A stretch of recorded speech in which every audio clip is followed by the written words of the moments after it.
मैं धीरे धीरे उठकर बैठी और आसपास देखने लगी। मेरी हालत अजीब थी। जब मैंने खुद पर गौर किया तो देखा कि मैं पूरी तरह भीगी हुई थी, जैसे किसी ने मुझे नहला दिया हो।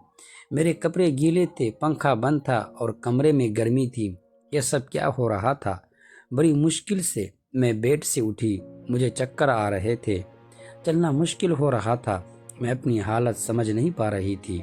ऐसा क्यों लग रहा था कि मैंने सोया नहीं, बल्कि कोई भारी मेहनत वाला काम किया हो। बड़ी मुश्किल से चलकर मैं बाथरूम गई और फ्रेश हुई। अपनी हालत पर गौर किया तो लगा जैसे शरीर पूरी तरह थकावट से चूर था। जब मैंने कमरे से बाहर निकली तो मुझे फुसफुसाने की आवाज़ें सुनाई दी। ऐसा लग रहा था जैसे कोई किसी से बात कर रहा हो। घर में मेरे और विक्की के अलावा कोई नहीं था। फिर वह किससे बात कर रहा था? मैं पहले किचन में पानी पीने गई, मगर तब तक वो फुसफुसाहट रुक चुकी थी।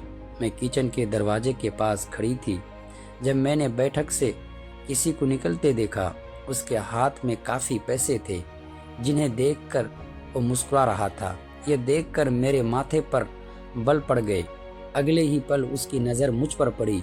मुझे देखकर उसने कहा, अनु आप उठ गई? मैं उसकी तरफ धीरे धीरे चलकर गई। वो हड़बड़ा कर पैसों को अपनी पैंट के जेब में डालने लगा, मगर मैंने उसका हाथ पकड़कर उन पैसों को सामने लाकर पूछा, इतने पैसे तुम्हारे पास कहाँ से आए? वो नज़रें झुका चुका था। धीरे से कहने लगा, आप प्लीज़ पापा को मत बताना। मैं ताज्जुब में थी कि इसने ये पैसे पापा को क्यों नहीं दिए। मैंने सख्ती से पूछा तो वो सहम गया। उसने कहा, ये पैसे तो पापा के एक दोस्त ने कई साल पुराने कर्ज के रूप में लौटाए थे।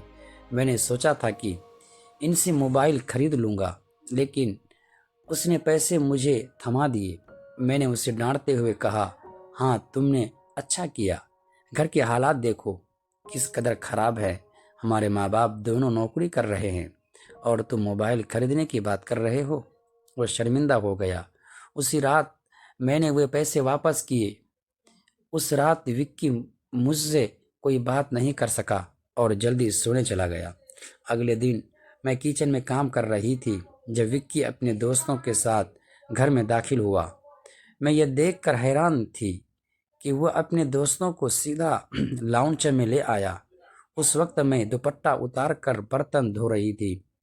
जैसे ही वे सब हंसते हुए अंदर आए, मैंने तुरंत दुपट्टा ओढ़ लिया। मैंने उसे समझाने की कोशिश की, ये क्या तरीका है? तुम जानते हो इस वक्त मम्मी पापा घर पर नहीं हैं, फिर भी तुम इन लोगों को घर ले आए हो। विक्की तुनक कर बोला, ये मेरा घर है। जब आपको मेरा ख्याल नहीं है तो मैं आपका ख्याल क्यों करूं? अच्छा खाना तैयार करो, ये मेरे बहुत खास दोस्त हैं। वो मुझसे काफ़ी नाराज़ लग रहा था, मगर अब मैं क्या करती? खाना तो बनाना ही था।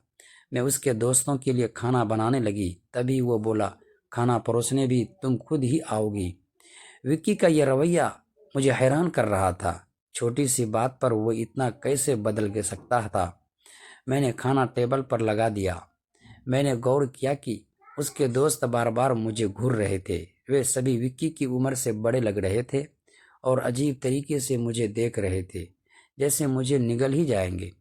मैं डर कर अपने कमरे में चली गई और खुद को बंद कर लिया।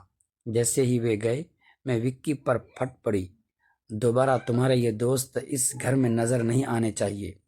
मगर वो अगले ही पल मेरे गाल थाम कर कहने लगा, इतना गुस्सा कहाँ से आता है? ये दोबारा नहीं आएंगे। लेकिन आप इस बारे में मम्मी पापा को कुछ नहीं बताएंगी? विक्की के इस बर्ताव से मैं परेशान हो गई। वह कभी प्यार जताने लगता था तो कभी चिढ़ने। बहरहाल मैंने हाँ में भी भर दी और अपने कमरे में चली गई। मुझे विक्की की हरकतें दिन ब दिन अजीब लगने लगी थी। उस रोज भी जब मैं अपने कमरे में आराम करने के लिए गई तो अचानक मुझे अपने पैरों पर किसी के हाथ महसूस हुए। मैंने चौंक कर आंखें खोली तो देखा कि विक्की मेरे पैरों को अपनी गोद में रखकर मसाज कर रहा था। मैंने तुरंत उसे ऐसा करने से मना किया, मगर वह कहने लगा, मैं जो कर रहा हूँ मुझे करने दो। दोस्तों अगली पार्ट देखने के लिए प्लीज़ हमारे चैनल को सब्सक्राइब ज़रूर कीजिएगा।